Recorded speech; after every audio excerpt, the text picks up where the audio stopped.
Hey everyone, welcome back to KDX Bricks Analytics. I am Kevin, and as promised, here is part 2 from the last video, a bunch more great sets to look at, and of course at the end I will give you my top 3 of all the sets that we talk about in this video, so let's get right into them.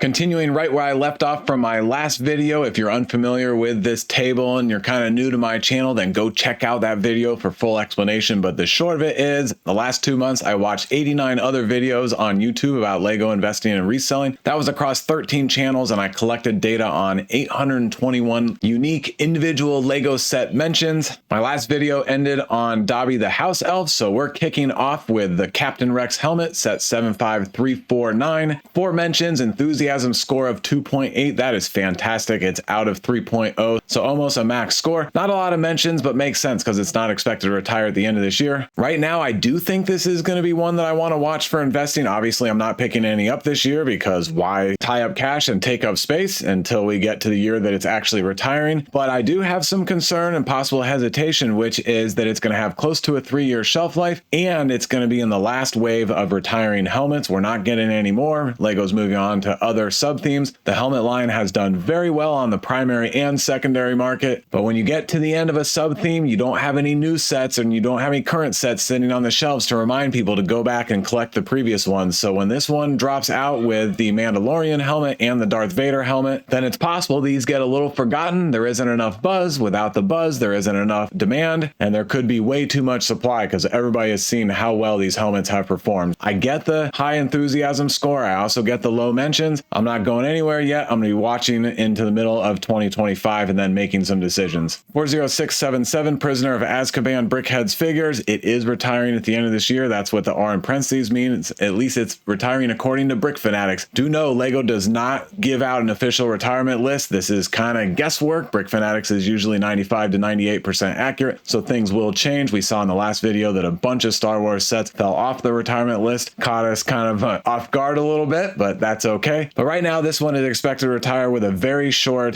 9-month shelf life. That's good. 4 mentions, E-score of 2.5, but I am skipping this set unless it is on a huge discount. These Brickheads figures aren't great. Sirius Black is awesome. That one totally looks like him, but Hermione and Harry, we've had many times. Yeah, it's a different form, but we've had many times. The Patronus is so-so. I mean, you know what it is, but it's not the most pleasing looking Brickheads. And then for me, this Dementor is pretty rough. It must have had a pug somewhere in its family lineage because that nose is smashed in. I know that's kind of the concept, but it just doesn't work for me. But more importantly, we now have some pretty good comparables. A few Harry Potter Brickheads multi-packs, and none of them have been great. Let's go to the oldest one first. Voldemort, Nagini, and Bellatrix retired in 2022, retailed for $25, and you're getting about $28 out of it after shipping and fees. Harry, Hermione, Ron, and Hagrid, pretty boring set, so it makes sense, $25 to $30. Again, if you could get these on sale, then maybe you're doing okay. I got 3 of them. I forget what I paid for them. And then this Professors of Hogwarts that retired last year and had less than a year's shelf life. I was really singing the praise of this one, and I think this one will still be okay because these Professor Brickheads are awesome. The detail, the design is fantastic. They are distinguished characters and Harry Potter lore. And honestly, for me, I've seen all the movies, read all the books, but I'm not like a crazy Potterhead. But when I look at this, I know who these characters are. Even if I can't name them all, I'm like, oh yeah, that's that professor, in that scene, blah, blah. There's a lot of personality with these. The other 2, not so much. And then this new set, other than Sirius Black, it just isn't a lot of personality for me. And so far, Professors of Hogwarts has only gone from $40 to $44. Now, a lot of people did get this one for, I think, about $25 right at the end of its shelf life. Nonetheless, I think this 2.5 enthusiasm score for Prisoners of Azkaban is way too high, and I am avoiding this one unless there's a huge discount. 21333, Vincent Van Gogh, The Starry Night. 4 mentions, E-score 2.5. This is a marquee set in the history of Lego.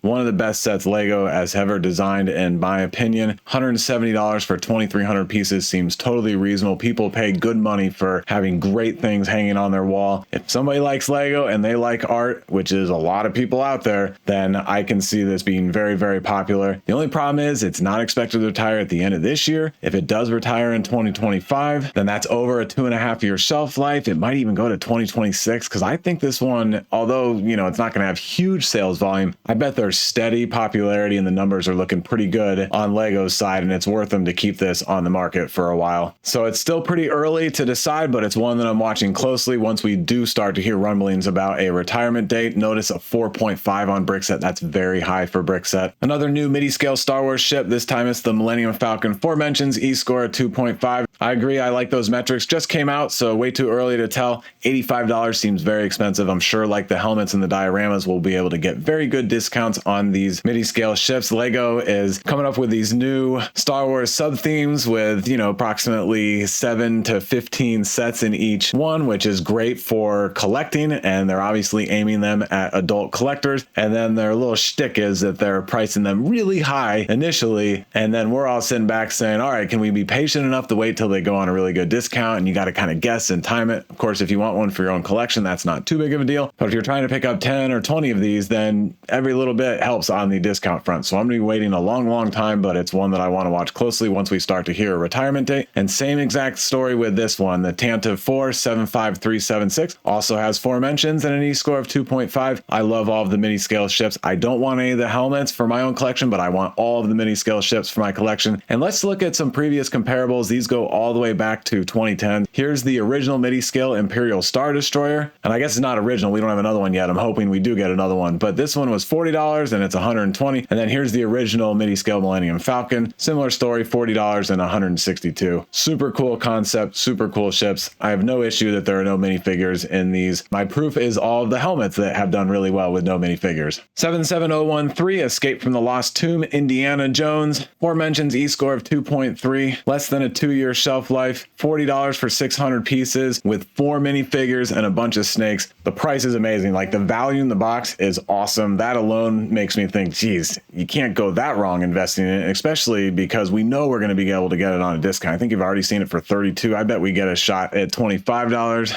If it goes below 30, I'll pick some up, even though I have some hesitations about Indiana Jones still having popularity. We haven't had a great movie in a long time. It seems like the franchise is kind of petering out at this point. You know, all the people that really watched a bunch of Indiana Jones are getting much older. I don't know if kids or the next generation are really getting into it. So there's some hesitation there, but it's a really well done set. I will say though, I wish Lego had thrown in a bunch more snakes. Like, why not, right? It costs almost nothing to throw in these snakes. And yeah, there's, I don't know, 6 or 7, 8 of them, but how great would have been had we had like 20 snakes in this scene. And again, that would have cost Lego like 5 cents more per set. That would have been super cool. Then you'd really be able to set up a challenging scene for Indy. The new UCS TIE Interceptor 75382, 4 mentions, E-score at 2.3. It is a Lego exclusive. It's going to be on the shelves for a long time, so who knows. But I will show you the original TIE Interceptor, which retired in 2001. So we're talking almost 25 years ago, $100 to almost $1,000. This one is not going to do as well, but it's only $230 for a UCS. A lot of it looks pretty good, and so I could see this being a $600 set. Maybe it's a longer hold time, but again, we have no idea how long it's going to be available on the primary market. It could be a while. The one thing that's really wrong with this set is the way the stand is angling the ship. It looks like somebody jumped in it, fired it up, got it ready for battle, and instead of being focused on the task at hand and being aimed straight and all menacing looking, it's like,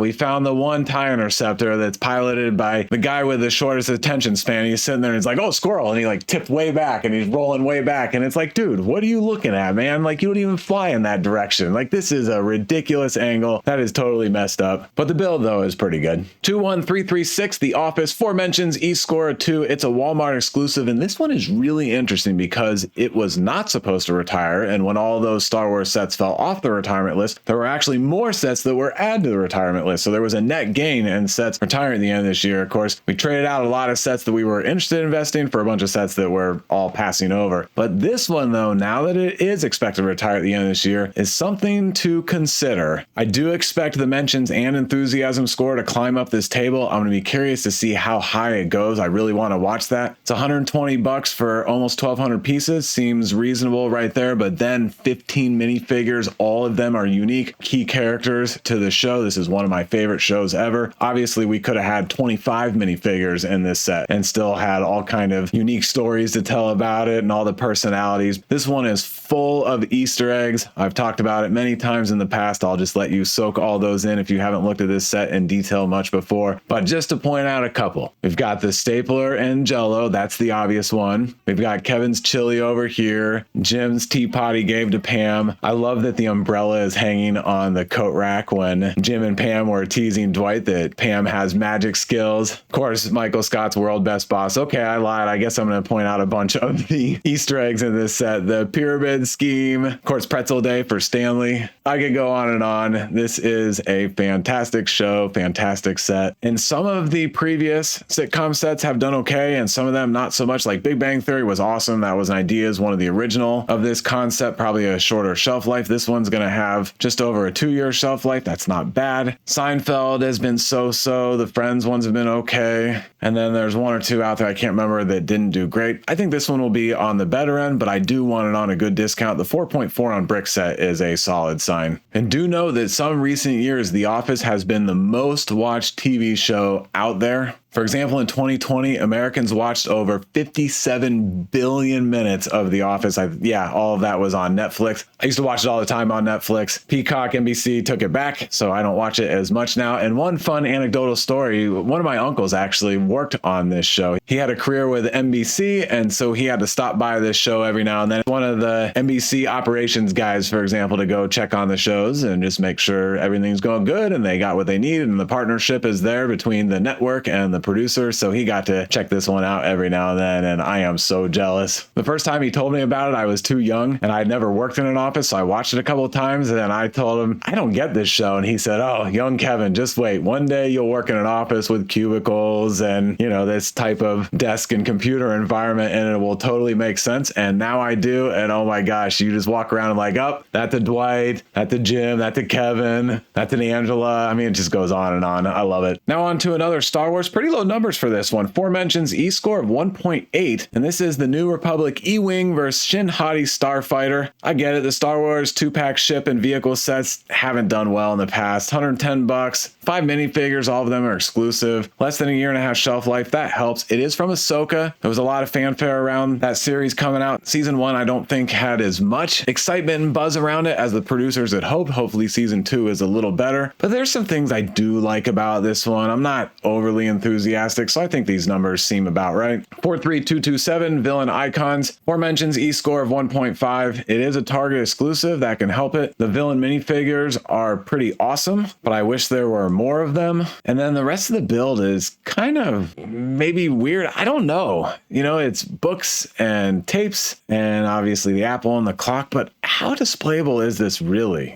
So when you remove the minifigures, is there any desirability for this? I think hardcore fans and probably not too many other people. I don't think the minifigures are going to carry enough, so I'm going to be skipping this one. And then the other Star Wars ship 2-pack, the Mandalorian Fang Fighter versus TIE Interceptor, 75348. Even lower scores, 4 mentions, but an E-score of 1.5. The TIE Interceptor is awesome. The minifigures are decent, but that Fang Fighter, we've all said it a million times, there's just no depth to it, no detail, way too study, and not enough dimensionality to it. So it's kind of boring, but here's something that's really interesting. If we go to Amazon, sales velocity for the E-Wing and Shin Hati Starfighter is only 100 per month. That seems crazy low. And then if we scroll down here, the Mandalorian 2-pack with a TIE Interceptor, 700 per month. Still not great, but not terrible. But, for comparison purposes, Ghost, 3,000 a month. And then the Coruscant Gun Guard ship, 1,000 a month. Earlier in May, the Ghost was on a pretty good discount, so I'm sure that drove these numbers up a little bit. So you got to come back and check this more frequently. 75257 Millennium Falcon. It's a pass for me. It's been out since 2019, so crazy long shelf life. Only a couple of the minifigures are exclusive, very expensive at $170 for 1351 pieces. And once this one goes, we'll get another Millennium Falcon. It sounds like the next one we're getting is a Dark Millennium Falcon. We'll see what that turns out to be, but it won't be long until we get another regular type Millennium Falcon. And we've already had a bunch produced. I don't think there's any opportunity with this set. The new Droideka 75381, 4 mentions, E-score of 1.3. I honestly have no idea. It seems like a cool build. Not bad at $65. Keep in mind, pretty much all Star Wars sets are overpriced these days. So when I see 65, I think, okay, we can probably get it for 50 or even a little lower, stacking discounts, promos, GWPs, and deals. The Droideka is a super awesome robot type guy in the Star Wars universe. Very popular. You know, people really like the Droidekas. And this other set that retired in 2003 with a couple of tiny Droidekas was a $7 set. And now it's over $100. Obviously, it's very difficult to look at this one as a comparison because the Droideka builds are so different in scale and this set is over 20 years old. Oops, I accidentally jumped to our next set, but let's go back to this brick built Droideka. I just don't know.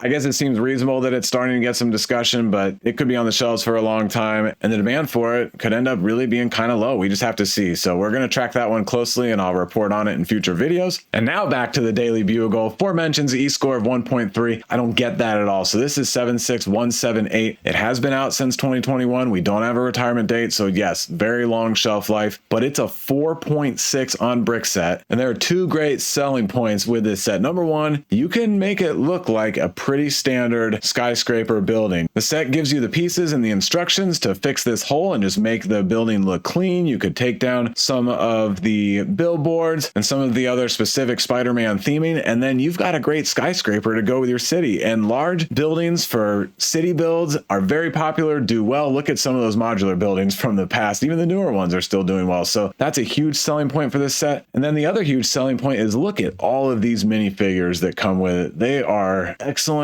for the most part. And if we go down to the bottom here of Brick Economy, the minifigures are valued at $171. So a similar story to the Mos Eisley Cantina. The minifigures are more than half of the retail price at $350. So if this one can be got on sale, which I think we will get a chance for that here and there as it gets closer to retirement, I think there is some runway with this set. Longer hold time, higher risk because of the higher cost and the larger box. But I think a 1.3 is way too low. 10302 Optimus Prime, 3 mentions and an E-score of 3. Wow, that is way too high because it's not expected to retire yet. I do think that this one will perform better than a lot of people think. And the fact that we're now getting Bumblebee and hopefully some other future Transformer brick built Lego sets like this, like I really want an Optimus Prime. That would be amazing. I think there's some real runway for this set, but if the shelf life gets crazy long, then it's all gonna peter out and just become too stale and we're gonna have to move on to a different set. 40619 Eve and Wally Brickheads. Yes, yes, yes. Love it. 3 mentions, E-score 2.7. Less than a 2-year shelf life. Only $15. They're unique. They're Disney. They're adorable. So much great opportunity. 40627 Sonic the Hedgehog. We looked at Tails in the last video, which had much higher metrics, but this one has 3 mentions and an E-score of 2.7. I think Tails will do better just because it's not the primary character. But outside of that, similar story. I think this one will go to $25 to $35. I like it. But then this Sonic Brickheads 2-pack, I actually like a little bit more than the standalone Sonic, mostly because of the super short shelf life. Just 11 months. Also 3 mentions, E-score of 2.7. These characters are super cool. A little bit flying under the radar. I think there's good opportunity with these. A new NASA set. This set I love so much. The Artemis Space Launch System just came out in May. So who knows for investing yet, but it does have 3 mentions and already a 2.7 enthusiasm score. So there's people looking at this early. I get it because so many NASA sets in the past have been good investments and continue to have tons of popularity. I'm scrolling through NASA related sets, but look at the International Space Station, $70, $85. It has been retired for over a year, but you could get this one on a pretty good discount. And then the Saturn V that Lego re-released, it was out for a couple years and Lego said, hey, this one's doing so well. Let's release basically the exact same set with a new set number on it. And both of them are around 150. If you got this set for 90 bucks, then you're doing pretty well. Of course, we've got the Apollo 11 lunar lander, just retired last year, had a long shelf life, so it'll take some time, but that's another good one. But I think when it comes to these space sets, what we really want to see are rockets. That's what has changed the world when it comes to space travel and all the science and discovery. So getting another rocket set is awesome. And this time it comes with the platform, not the crawler exactly, but the platform that the crawler crawls around. And then of course the tower. And there's even a little bit of action feature in here where all of the umbilicals and all of the connections can be swung away or swung up just with one little lever. It's all connected from linkages, and then you can pull the rocket out like it's doing a liftoff. So there's a lot of good with this set. It's one I'll be watching very closely.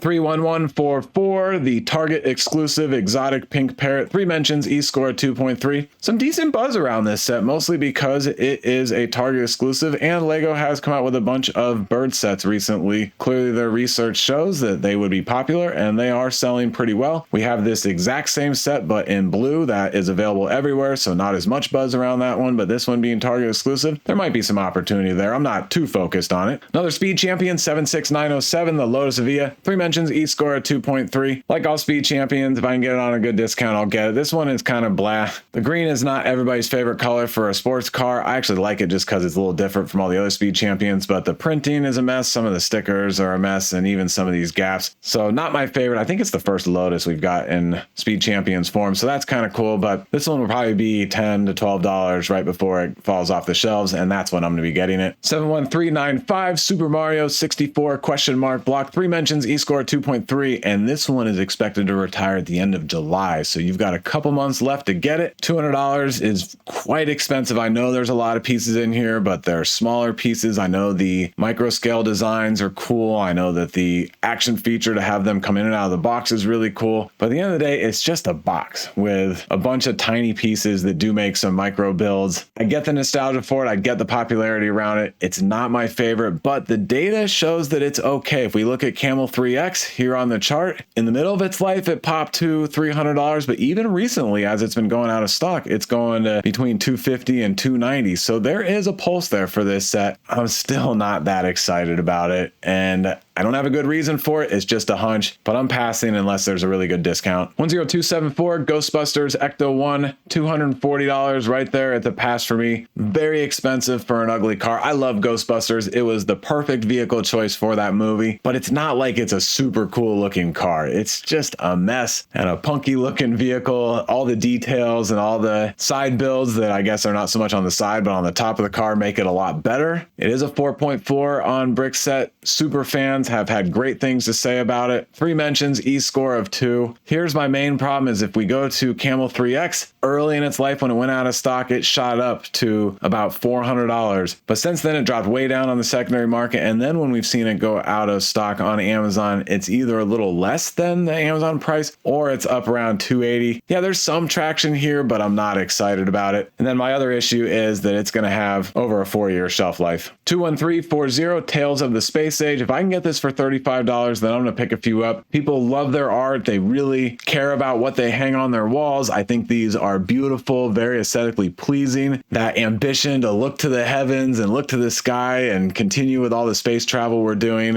You know, I love space travel. I love following SpaceX and NASA and Boeing and Amazon. I think that's Blue Origin if I remember. So I love all that. So I look at this and it just brings out a whole ton of, not nostalgia per se, but just a ton of ambition, if you will. And so if there are people like me, then I think they would love to hang this on their wall. And people are willing to spend money when it comes to what they're going to be looking at on their walls as artwork. And so, you know, a little thought experiment here. How many people do you think, or do you think there are enough people out there that would look at this and say, you know what, I would pay $80 to hang these on the wall? And I think the answer is yes. So at $50, there isn't a lot of room for growth, but at $35, I think that there's opportunity there to double our money. 75313, the UCS AT 3 mentions, E-score of 2 is expected to retire at the end of this year. $850. It may grow in value. There's no way I'm investing in a set that expensive. The risk is way too high. So I don't have too much to say about it other than it is out of my range that I even want to focus on. 77012, Fighter Plane Chase. All right, this is the Indiana Jones set that I was looking forward to talking about. 3 mentions, E-score of 2. I think that E-score should be a little higher. $35, 387 pieces. Now, when we look at this and hear $35, now we're talking. We've got a good, fully built out single engine fighter plane. We got a good, basically World War II car and 3 good minifigures, and then the little side build that doesn't matter. But that's a lot in a box for $35. Obviously, we're going to get it for 20, 30, maybe even 40% off at some point. So this one I am interested in when it goes on sale. And the main reason is not because it's Indiana Jones themed, but because it is basically World War II themed. And Lego doesn't make war-related sets and vehicles vehicles and all that kind of stuff. I respect him for that. Totally cool by me. But this airplane is pretty darn close enough for a lot of people. The pilot looks like a World War II pilot. And there's definitely a group of people that love to use Lego to build historic military scenes. And let's just look at some images here. So this is like a World War II beach landing scene that is awesome.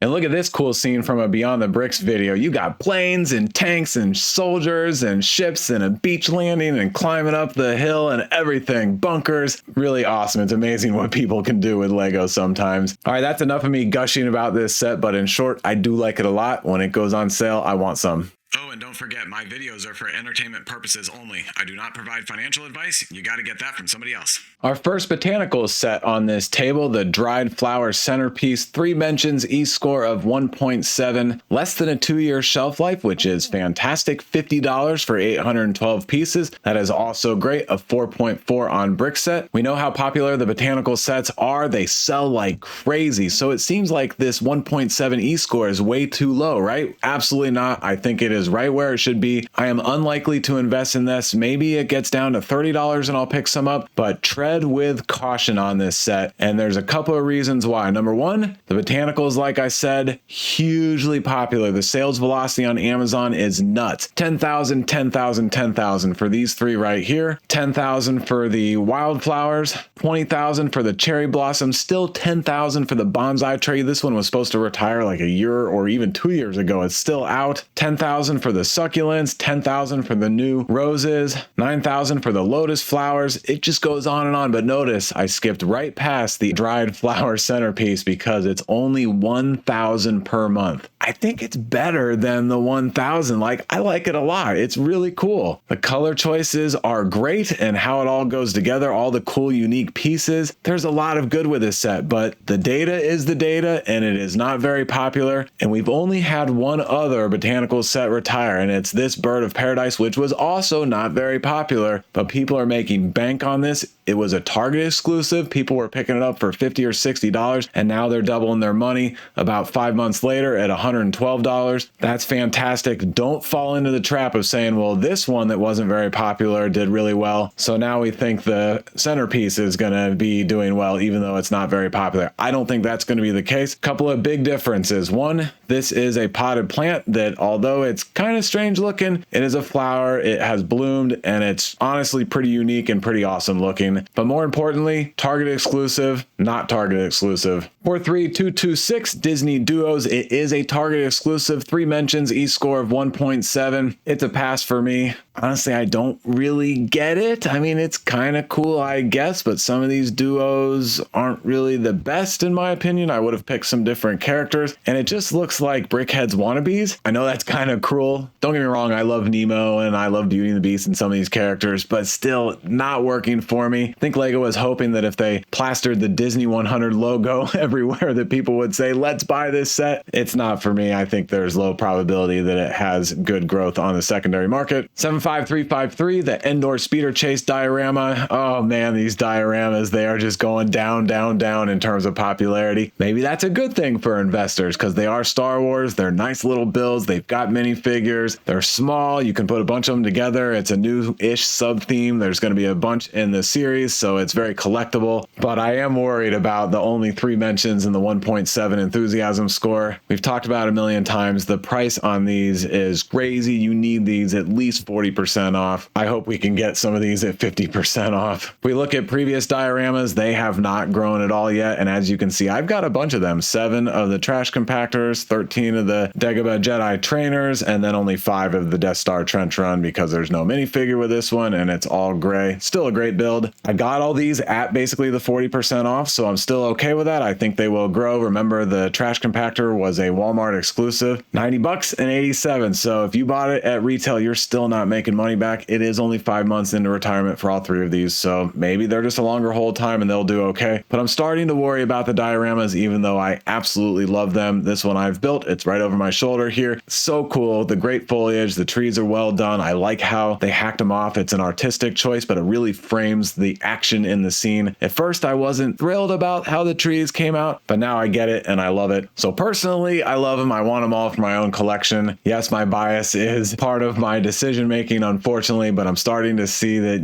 maybe the data isn't there to support these. So I'm going to be doing the same as the others. If they go on a huge discount, then I'm getting them. 76244, Miles Morales versus Morbius. This is kind of a Speed Champions with a couple of minifigures. $25, 2-year shelf life, 3 mentions, E-score of 1.7. I don't invest in Marvel. The only time I would pick this up is if I was out and like at Walmart, they had it 70% off. 75574, Taruk, Makko and the Tree of Souls. I know I did a fantastic job pronouncing that. I got it perfect, I'm sure. It's from Avatar, 3 mentions, E-score 1.7. All the Avatar sets are in big trouble when it comes to investing. This is $150 for only 1,200 pieces. But I will say, of all of the Avatar sets, this is the only one, in my opinion, that has any chance, but you still have to get it on a pretty good discount. Full disclosure, I actually own probably 10 Avatar sets at this point, but that's when Walmart was putting them for like 80% off back maybe 6 months ago. At that price, I'll pick them up, but that's not what we can plan on or expect, so I'm not in it for this one. This new Brickheads, Carl, Russell, and Kevin from Up, 3 mentions, E-score of 1.7. I like it a lot. I don't see why it wouldn't do well, but it just came out. 75337, ATTE Walker, came out in 22. Still not expected to retire yet. 3 mentions, E-score of 1.7. On the surface, this is such a cool set, yet it is almost never talked about. It's like we forgot about it. And how often do we talk about sets with tons of clones, and we've even got some battle droids to go with it? Like, you got a whole action scene going on here, yet there's no buzz, no conversation, almost no nothing around this set. It is a 4.4 on brick set, which is quite good. Over 12,000 members own it, so clearly people want it, but there's no buzz. I think a big part of it is it's $140 for the 1,082 pieces. I'm going to be avoiding this one most likely even when we get to a retirement date. 75391, Captain Rex Y-Wing Microfighter with the Captain Rex minifigure. It just came out, but it's the same minifigure as the large UCS Venator. Y-Wings aren't great. The build is really even worse than I thought Lego could have made it as a microfighter. It should be better, but oh well, good enough. But the minifigure is good. I don't think it's going to be a great investment. I think it's going to be like the Boba Fett microfighter that I talked about in my last video. If you can get them for $5, $6 right before they retire, then maybe, but it seems like a lot of work for a small profit. 21331, Sonic the Hedgehog Green Hill Zone. This is the non-play set in the Sonic line. 3 mentions, E-score of 1.3. It is expected to retire at the end of this year. I think it was on the retirement list last year and then dropped off. Correct me in the comments if I am wrong. I've never been excited about this set. It is ugly to me. It is way too one or only two-dimensional to me. There's just not enough depth or interest. It's open in the back, so it really doesn't work as a diorama either. And there's only one actual minifigure. And I'm glad to see that other people are coming around, because this one used to have higher enthusiasm and mention scores, and I've always been down on this set. The other diorama retired at the end of this year, 75352, Emperor's Throne Room. The build is amazing. The minifigures are really good. The $100 price point is nuts, but 7,300 people do own it, so there is some desirability behind this set. At the right price with a longer hold time, I think there's a chance, but only 3 mentions and an E-score of 1.3. 75385, Darth Maul's Sith Infiltrator just came out. Also 3 mentions, E-score 1.3. We have no idea how long the shelf life is going to be. It does have 4 minifigures. All of them are exclusive. A couple of things that are really interesting about this set. Number one, it sold out quickly when it came out, especially during May the 4th. I was very surprised by that, especially because, number two, interesting point, this looks like a set that was designed 10 or 15 years ago by Lego, and I'm not complaining. You know, lots of studs, it's cool, but it just doesn't seem like it would appeal to the modern Lego fan, or at least Lego Star Wars fan. But maybe because it feels a little vintage, maybe there is some desirability. I know people wanted the minifigures. Yeah, they're really good, but I was surprised to see it sell out as quickly as it did in the Lego store. 3.9 on brick set. I agree with that. So I really don't know. It's going to be a long time until we really get a feel for this one. And then last set we're going to talk about in this video is 76277 War Machine Mech Armor. Like I said, I don't invest in Marvel much at all, and I don't invest in superhero mechs. We have superhero mech fatigue. The only thing that's cool about this one is that it's kind of not a mech. It's more like it's just War Machine, because War Machine is pretty much a mech. So that's kind of cool, but I'm still not picking it up for the $15 price point. 3 mentions, but only an E-score of 1 on our table. So in my last video on this table, I will cover the last bunch of sets that have 2 mentions and 1 mention. Obviously, I'm going to go through a lot of those very, very quickly. With such low mentions and e-scores, the community isn't like crazy excited about them for investing, but there's a few gems in there that I want to talk about. So that'll come in the next one. But before we wrap up this one, I got to give you my top 3 that I always like to do. In third place is The Office. Maybe a little bit of a gamble, but my gut tells me that there's gonna be some opportunity with this one. The most popular sitcom in history.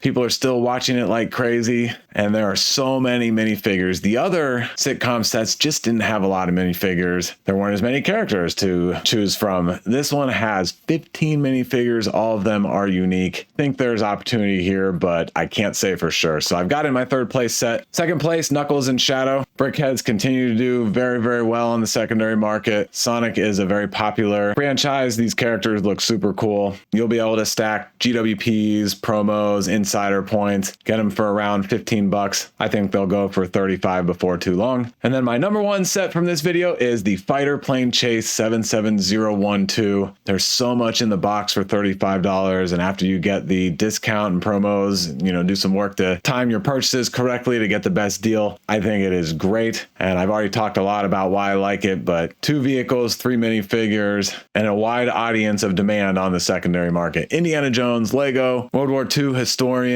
large-scale diorama and scene builders. There's just all kinds of great stuff with this set. All right, that was a lot of sets on the middle of this table. Look out for my third video soon that will go over the bottom part of the table. Thanks again for watching. That's a wrap, and I will see you in the next one.